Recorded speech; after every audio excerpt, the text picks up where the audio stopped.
Hi, I'm Nicki Chapman. And I'm Simon Lycett. And today we have something very special for you. Seasonal, sustainable floral fabulousness.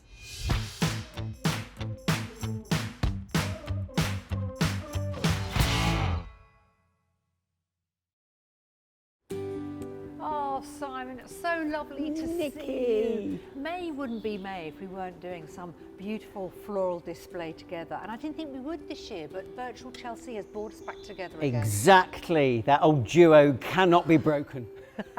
And we haven't got Joe Swift round the corner laughing at my attempts, because we've been doing this for how many years? Too many.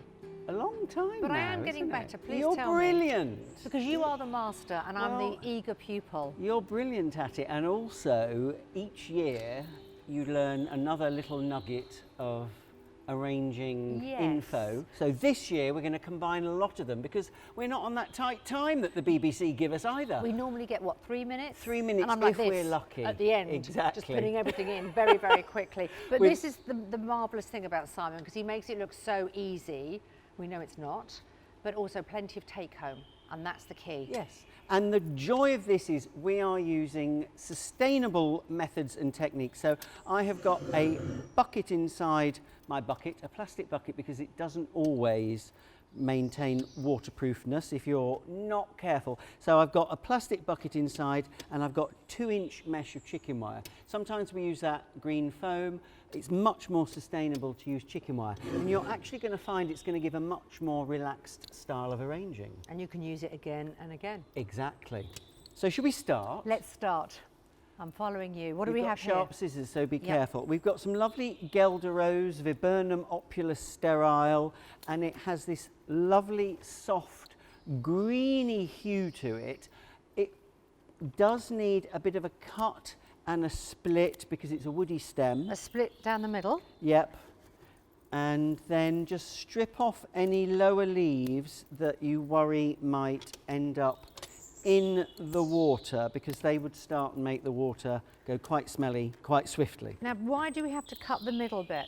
Just because it's quite a woody stem, Oh, so I if see. we So give it it a cut absorbs and the a water. split, it helps it take up water. Right. Exactly, and it's a really good habit to get into for most of the woody foliages. So tell me, Nicki, what are your favourite Chelsea memories? Apart from working with you. Ofs.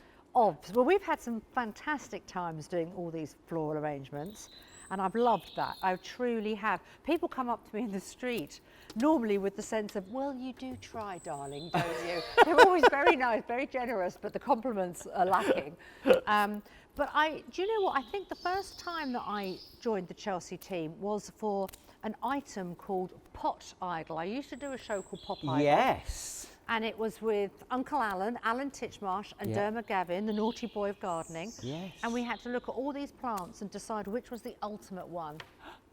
And can you remember the which auricular was? one? I went for something very blousy. I think I went for like lilies or something. Oh, I love auriculas. But auriculas one, yeah. And from there I got the first, well, I was asked if I would like to be part of the presenting team, and I haven't looked back. So obviously last year was a little bit different, and we filmed in my garden. Yes. And that was really, considering we didn't think we were going to have Chelsea at all, and I spent so much time in my garden, it was just wonderful because it was the best it had ever looked. We had that fabulous weather. So Didn't we just? So when they said, are you happy for us to film in it? And we got permission, obviously, from my doctor and everything that we were allowed. It was quite early on, wasn't it? Yes, it was. It was great. So that sort of, my biggest moment is that breakthrough of being able to do it. But I've got a couple more examples, but I want to ask you yours first. Tell me yours. Mine has to be creating the poses with George Hassel, RHS Young Ambassador, that powerhouse that is the incredible George. How old is he? And well, now he's probably 16, 17, but then I think he was 10. Was he nervous? Not in the least. He was incredible. So we created the bunches using beautiful seasonal British flowers, some of which he'd grown in his garden and brought specially. And then the most surreal moment of my life was when every single member of the royal family walked past the RHS garden. Do you remember Anne-Marie's beautiful garden? Yeah. And each time we were presenting You've moved on, yet, haven't you? He has. He's moved yet on. another. I'm on to the lilac now. Where's my? Oh, here we So go. your lovely lilac. And so each, and again, cut and split because it's quite a woody stem. Now, lots and lots of people take all those leaves off the lilac, and I think that's quite sad. It looks a bit naked. So I'm leaving them on. It's been given a good condition, which just basically means you stand it in a really good bucket of water for a couple of days, somewhere cool, and let it take up lots of water. And this is beautiful English lilac, which just smells gorgeous. And just let the stuff do it. Exactly, Nikki. Let it do its thing. Let it do its thing. Yeah. So just as I we interrupted you. Sorry, we're talking about the royal family. Yeah, so lovely George brought with him some cornflowers and various things that he'd grown from his garden. And we made these tied bunches. And then he and I stood and I presented him to each member of the royal family, and he presented the flowers to them. And it was just extraordinary. Were you nervous? Not really, just because it was incredibly exciting, and I've been fortunate enough to work for the royal family a few times, so I've met Her Majesty on a few occasions. Too much? No, perfect, loving it. And we're not going to use all of this one, our white leaf, the sorbus. Okay. But we're just going to have a little enhancement of what we've got with it. It's funny, isn't it, I was fortunate enough to interview Prince Charles. And he was talking about urban drainage and how we can all make a difference, especially if we have a driveway, thinking about the environment. Yep. And it wasn't something I was expecting. It was on the Royals' Day, on the Monday, and I had met him at a garden party a couple of weeks before, and I was invited. I went as a +1, I might add. Is that too big? Too long? Lovely. And he said, we were talking about Chelsea, and then he said, oh, perhaps we could have a little chat about some of my passions. And it was one of those wonderful opportunities. And when he arrived, and I hope you don't mind me saying this, but I was quite nervous, not going to lie. I wasn't nervous until all the protection officers and everybody started walking it's through. the entourage that makes it scary. But I wanted to do a good job. Yes. And he came up and he said to me, how I won't do the accent because I can't, but how are you, Nikki? Lovely to see you again. I only saw you last week. I said, yes, sir. And I said, the difficult thing was I came to the garden party in one outfit and I was going to wear that on the first day of Chelsea. I've had to go out and buy another outfit because I'm interviewing you. But again, so knowledgeable, and that's the thing. Everyone always talks about his knowledge about the environment and his passion. When you meet him, you understand it's the real deal, isn't it? Absolutely. I remember I was lucky enough to meet him once at a charity event we did, and the first thing he wanted to talk to me when he found out that I was the person that had done the flowers was, where was the plant material from? He was immediately in and interested in knowing about what plant material I was using, really? Sustainability, that sort of thing. And that was a good few years ago when that wasn't really the conversation everybody led with. No. Well, in the 70s and 80s when he was talking about organic and talking to his plants, he was way ahead of the game. Way ahead. And can I just say, I think you're way ahead of the game. Your arrangement's looking gorgeous. It's a little bit wild. That's the whole point. Okay, good. That's the whole point. I'm just going to hutch along a tiny bit because you and I are starting to... Now, someone who made me laugh, and I think you were around on the day, was Peter Kay. Oh, literally crying with laughter. Fabulous. He got in contact and he said, I want to come and I want to bring my mum. Will you be around? I'm like, yeah, I'd love to see you. Yeah. And he said she's wanted to come to Chelsea for years. We were blessed with the best weather. Amazing, wasn't it? And then the team, because car share was going out at the time, they got this buggy and they had Peter and Nicki on the top. And we did the interview. We garlanded it. And what an amazing job you did. I'll have to get some footage of that. What are you putting in now? Sorry. Solomon seal next. This is one of my real favourites. At this time of the year, Solomon seal is a joy. These gorgeous arching little bells are just beautiful. Really good to grow in your garden, together with all the plant material that we've been using. And again, take the foliage off the bottom, trim them. Strip off the lower leaves. You'll only need to take off one or two. It's a lovely arching shape, so I quite like to thread it around the sides, and I also like to put in sort of 2 or 3 stems in a little cluster, which is how it would grow within the garden. So was Peter as funny? I know the answer, but was he as funny in the flesh? And I tell you who else was really funny? His mum. His mum has a fabulous sense of humour. You can see where he gets it from. Yeah. They loved it. We laughed and laughed. I don't remember half the interview, but I do remember him saying it's like Glastonbury, Chelsea, but with more trees. That's such a good line. But they loved it. And that's the thing when people come, I mean, when you're at home and you're watching Chelsea, and I had to miss 2019. I wasn't very well, so I watched Chelsea at home. And it was fabulous because you get to see as a viewer absolutely everything, which you don't always see when you actually go to the grounds. You don't. But, and I did miss it, and it's lovely And to we be missed back. you. Oh, but to see, to walk around is something special, and that's what he was saying. Yeah. I think it's the most extraordinary thing for me, I think, is being on a show garden. I've been so lucky to be able to get onto a show garden, and the perspective that you gain and the sense of the garden is so different to when you're standing out on Main Avenue looking at the garden. Yeah. And I think that's the thing that makes it exquisite. And also the other thing is, you and I have both been on one of those very luxy, best ticket of the week, one of the evening tours. Yes. Who knew that all those gardens have lights? Yeah, and that is something else, isn't it? It brings a whole new perspective. We've also got to talk about the what is it, the Great Marquee or the Pavilion? The Great Pavilion? The Great I think it's a Pavilion. bit of both. We got it wrong, didn't we? But you know what I mean, that inside that beautiful marquee, pavilion, whatever you want to call it, the growers, what they produce is something else. And also, you know, you always have sort of like Birmingham City Council do a display, the Barbados and the Jamaican displays, and just wonderful. One of my favourites is the cactus or the cacti couple. Yes. And they outdo you with the outfits. They do outdo me with the outfits. They do. And also, we've got to remember all the beautiful floral artistry that goes on as well in the displays. And also the whole Chelsea in bloom that happens all around. So where they have the hats. Everything, and every shop front is decorated in a decadent way with beautiful blooms, always done sustainably, which I think is fantastic. And there's a lot of young people that are taking part in on the floral design side. Oh yeah. The hats, we've had teacups. I can remember one year holding a teacup. Beautiful and so incredible creative. Thing. Now we're using foxgloves digitalis, which is poisonous, so if you've small children and pets, just be careful, and some people can be a bit allergic to it. But just be careful when you're using it, don't then scratch your face with your hands.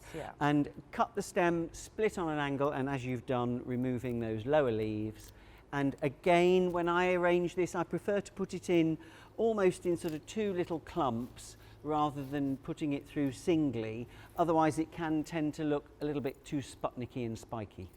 It's really arranging in the way that plants grow is the secret. Good. But I think my front might be a little bit lacking, as they say. Well, you can always give it a squiz. I need to turn give it it around, a turn don't and add a few things in a different direction.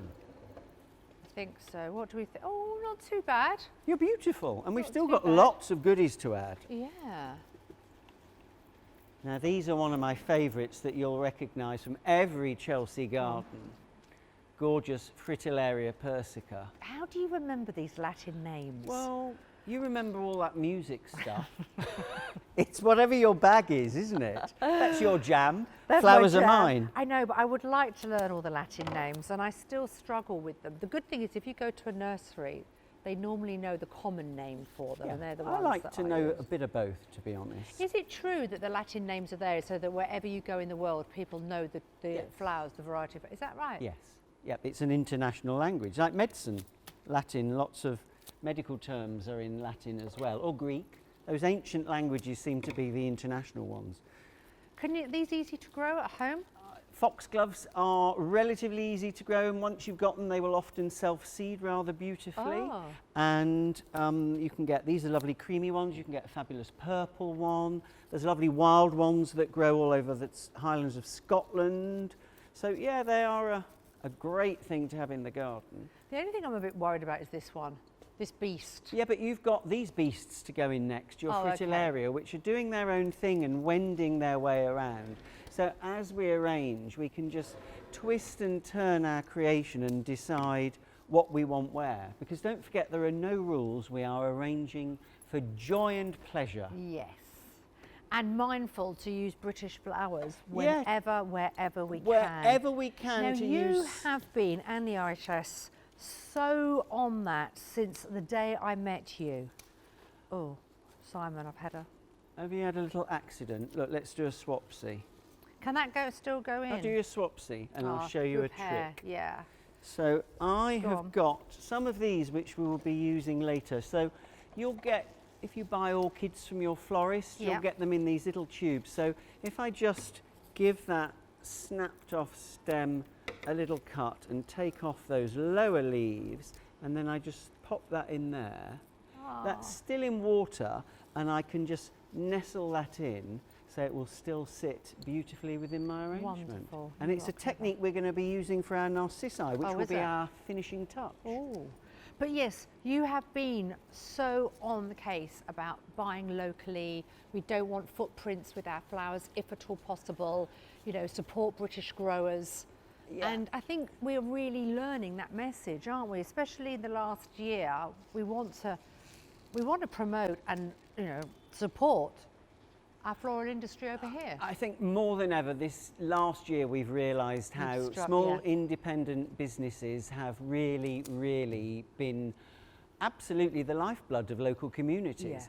And actually, if we can make friends with our local flower shops and our local florists and get bunches and blooms from them, after a while you get a really good relationship with them. You know what it's like. You get to know your florist, you Yep. chat to them, they know what you love, you know what they do, and you have a great relationship. Yeah. And ultimately you can get a bunch from the supermarket, but a lot of the supermarkets now stock British grown flowers, but it's great to support small independent businesses. We want to keep our high streets going. Definitely. I met a florist in Cambridge, here, outside of Cambridge, and during lockdown she just opened up her shop, and obviously lockdown hit, Yeah. and she was delivering by hand on a bike. Brilliant. And I went round there and I was helping her deliver. Oh, yeah, and now the shop's brilliant. open and she's got through the worst of it, but the local community really supported her. Yeah.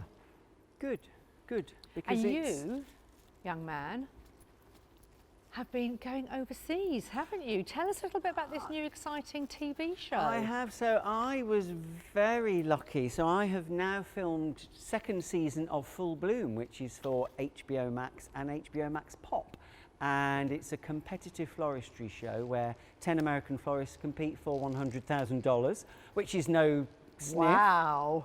And I'm host and one of 3 judges. Congratulations. Thank you. I mean, over here, the royal family and lots of celebrities and famous VIPs all know your work, but you've been introduced to a whole new market over there. Well, yeah, it's been exciting. And also, I have to say, after doing years of little moments on Chelsea and various other platforms with you, with the lovely Mr. T, with 1 or 2 other people, I've watched and learned, and I'm thinking, what would Nicki do? What would Nicki do?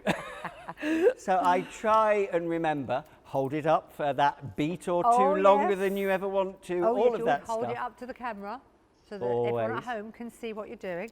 Hopefully, you can't see what I'm doing too closely because Simon's the one to watch because he is fabulous. Well, I think you are under-egging your pudding because I think you're looking gorgeous You've over nearly there. finished. Well, I've got my tulips that I'm going to add in, and these Okay. are a beautiful parrot tulip. And so I want to make sure that they are able to take up lots of water. So I've got another little trick, Yeah. which is to use one of these plastic funnels. And so I'm just going to put my entire bunch into that plastic funnel. Ooh. And then I can add those into my arrangement wherever I fancy in one fell swoop for a lovely tumbling, flolloping effect, just as they might grow in the garden there.